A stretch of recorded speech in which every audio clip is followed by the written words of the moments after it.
Everybody, here's one of the steps that I do. I'm going to tell you again. I bring them home, I put them in the sink, and I start washing them. These are a little bit more drier right off the tree than I would have liked. Out there in Helotes, out towards Bandura area, the heat is really getting to all of the sumac berries, the trees, and so they're drying out really quick. It's hard to find them just at that perfect redness that you would like. So I am washing them real good.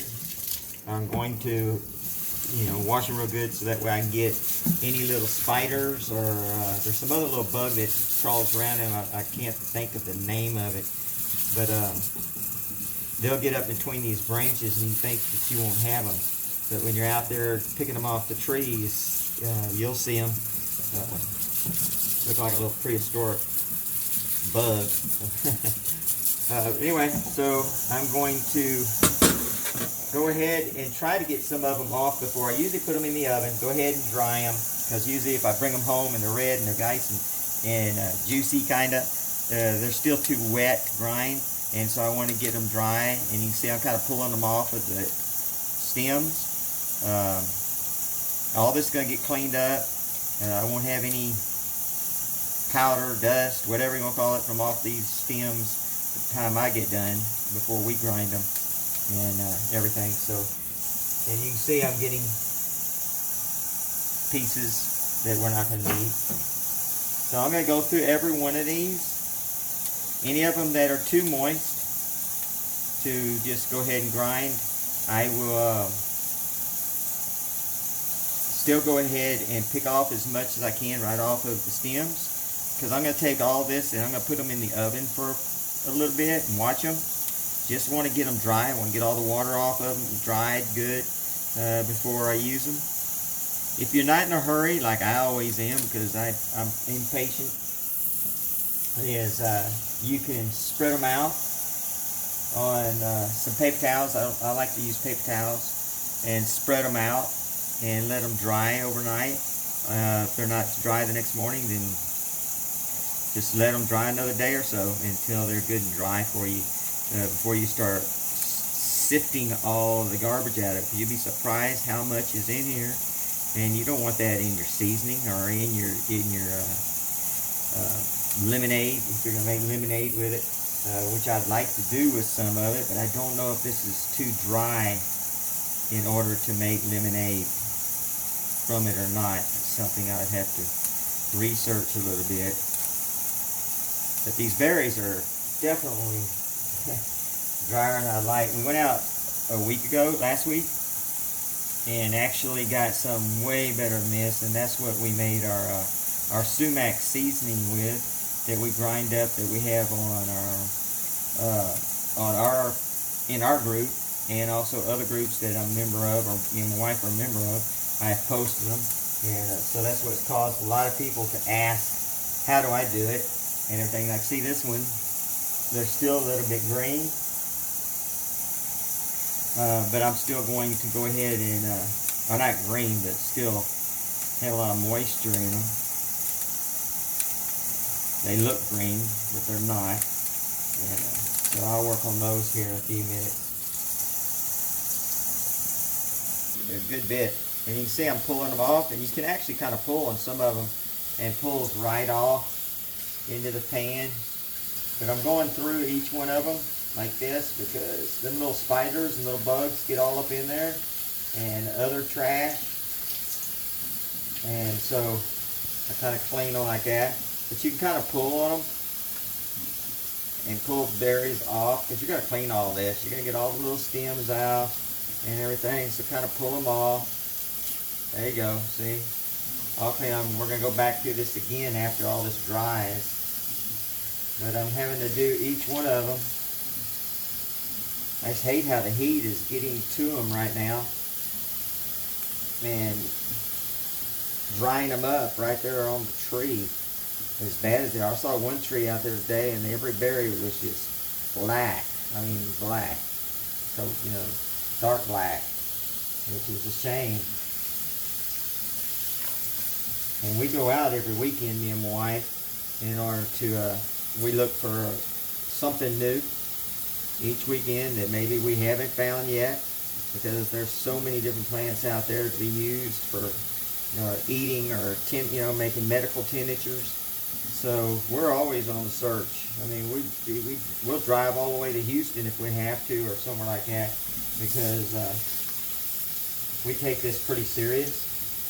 Got into this, me and my wife, probably the first part of the year or so, because me being a car wreck and caused me a lot of pain. I have 3 ruptured vertebrae in my neck, and then I have 3 in my lower back. And I don't like going to pain management. It's very expensive for one thing. And they think that just because they do a few injections that you're healed, and injection is nothing but temporary. So I'm not going to get hooked on hydrocodones or anything like that. And of course, at the same time, they don't like to give them to you very long. They think you're a drug addict if you take them very long. So I've chose to use things like wild lettuce, Mexican hat tincture is a great one. So I use that. We've got, I can't tell you how many tinctures right now in our cabinet. If y'all have been watching me following me on in our group, in other groups, you'll see we've got a lot of tinctures, and we've got a lot to go. We go through 2 to 3 gallons of vodka or whiskey. We like to use that too for tinctures, but we go through a lot each month. And so I just bought 3 yesterday, and I've already wiped out 1 whole gallon. So that's okay. We love it. We can't wait to get back out again. Tomorrow we'll be back out again. It's just a great hobby for me and my wife. I mean, it's just the 2 of us.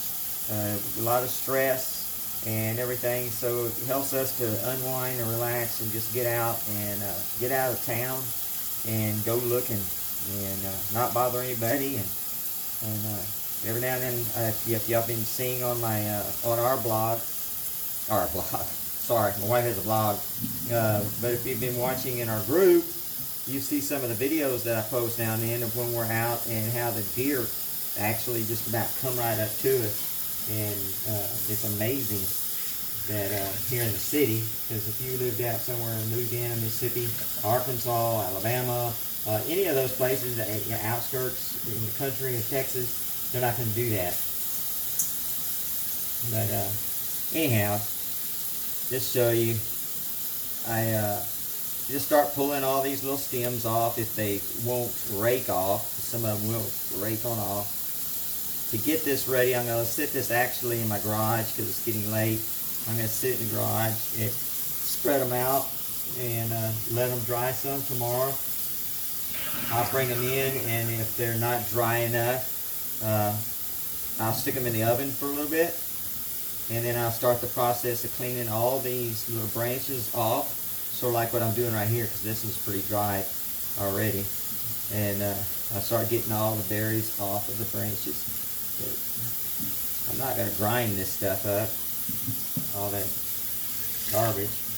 But anyway, I have to do each one of these. This batch isn't too bad. Last weekend, man, there was, and of course they were fresher too last weekend when we went out compared to today. And actually we got out there late in the evening because we had somebody told us in one group that Beauty Berries was out in their area, which is about 45 minutes from here, and that they were everywhere.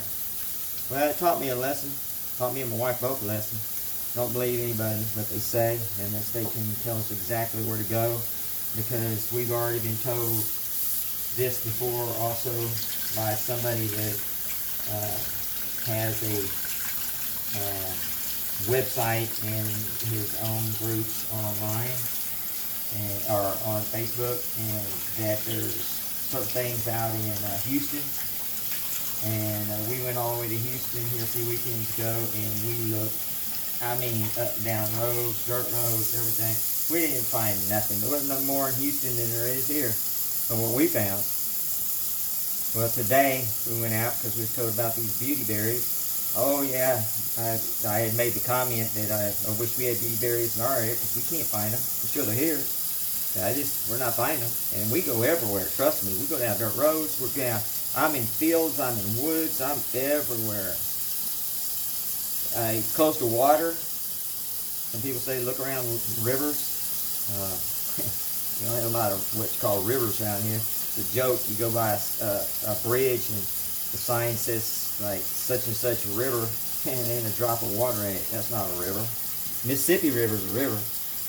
So you can see I'm getting them good and clean. And I'm getting more and more. Some people might say, oh, those are too green. No, they're not. These are dried out. They're turning. You can see they're strengthening up. They're wasting away.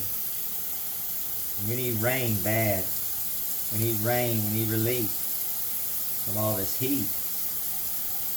But anyway, so we drove out to Laverna, I think it is, and was told that there's blackberries. Was told there's beauty berries all over.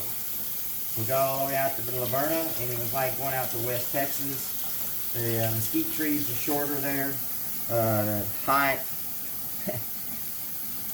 There was nothing in Laverna area for us, to at least nothing that we had, that we could find. But I can't tell you how many gravel roads, dirt roads. Yeah, they just raked that off.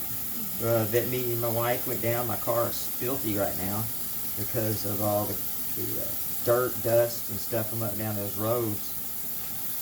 We didn't see one beauty berry anywhere. Trust me, nowhere.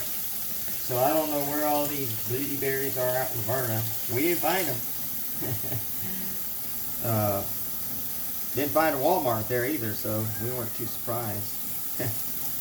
So anyway, we came all the way back. It was a wasted day because of the trip there and the trip back. Taught us a big lesson not to believe anybody unless they can tell us exactly where to go, that they know where they're at, and we can go there and they're there. But anyway, he may have not meant anything bad. Probably didn't think I was going to take up on going up that far. But if you tell me something is in a certain area, me and my wife are going. We're not retired. We work 5 days a week like everybody else. We're blessed that in the fact that our type of job, me and my wife work together. We love each other very much. We work together. We've done this for 13 plus years. I've been in real estate, very successful. I've been in retail restaurant management for years, 30-something plus years of that. And now we do storage management. So we live where we work. So it gives us the opportunity for, it's slow. She runs the office, and I've got my property all nice and clean, all the maintenance done. I might go out and do some foraging during the day, but I'm not retired. I wished I was. Wished we were retired. Don't know if that's ever in the cards for us, unfortunately. But anyhow, so I'm going to keep working on these, and I'm going to keep y'all posted with another part of this, because it's a long way to go. I mean, there's a lot of trash in these, and some people are probably taking them straight off and just going ahead and grinding it up and sifting it, and that's good enough for them. Well, maybe good enough for them, but it's not good enough for me or my wife, because again, I'm kind of a perfectionist on some things, and so I take longer than others on some things, I think. But anyway, so stay tuned, and I'll keep showing you some more, and I appreciate everybody that's a member of Texas Foraging and Wildcraft, and I think we have an awesome group. I'm loving it that we're growing. Every day we get new members, and we just hope to get more members and just learn from each other and share with each other. And if anybody has certain things in their area that one person can't get, I encourage you. Do some seed trades, do some herb trades with each other, because it'd be a big help. There may be somebody up in one state that gets something that we don't get down here, and so me and my wife, we're not beyond sending out stuff. I've already sent out things to people in New York City. Sent some of all things mesquite berries so they could plant them, try to plant them. You know, I don't know if they're going to grow up way out there. They're actually not going there. They're going to go to another country. So that's fine. They want to grow them. God bless them, and I hope it works for them. But I've also sent bulbs. Like I've got one growing right here. We've got one growing right here that's been dug up in the wild, and you see the root on it.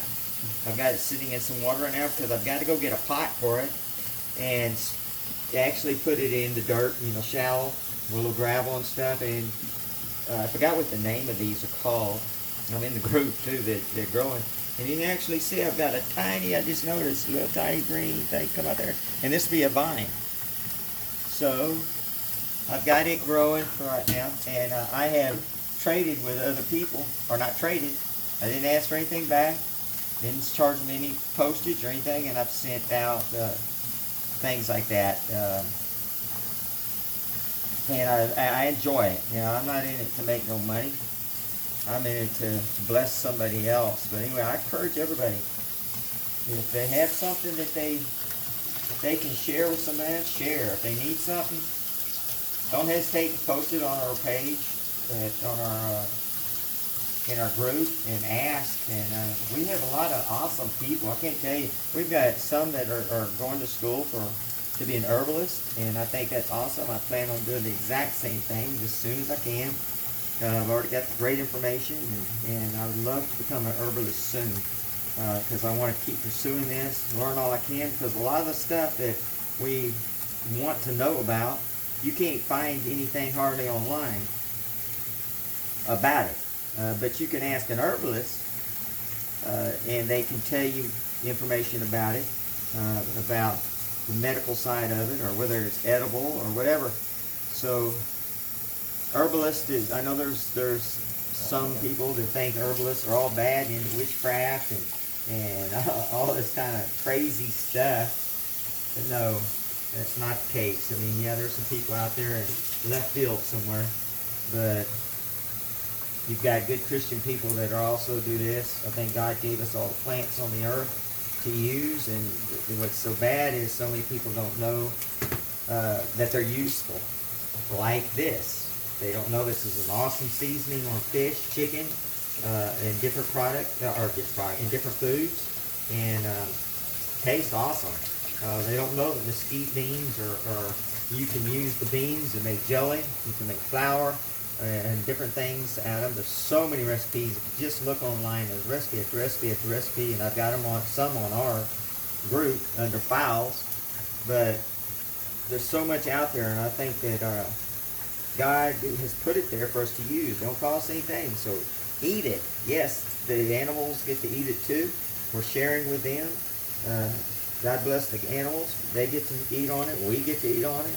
So everybody benefits.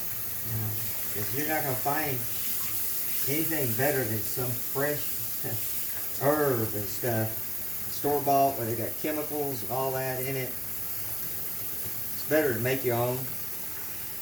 And then you feel appreciative of it. So let me go. I'm going to close for right now. You can still see I'm still doing some cleaning. My stink's got a bunch in there. My water's getting high. Pan's getting full. And I will continue it here soon. God bless everybody.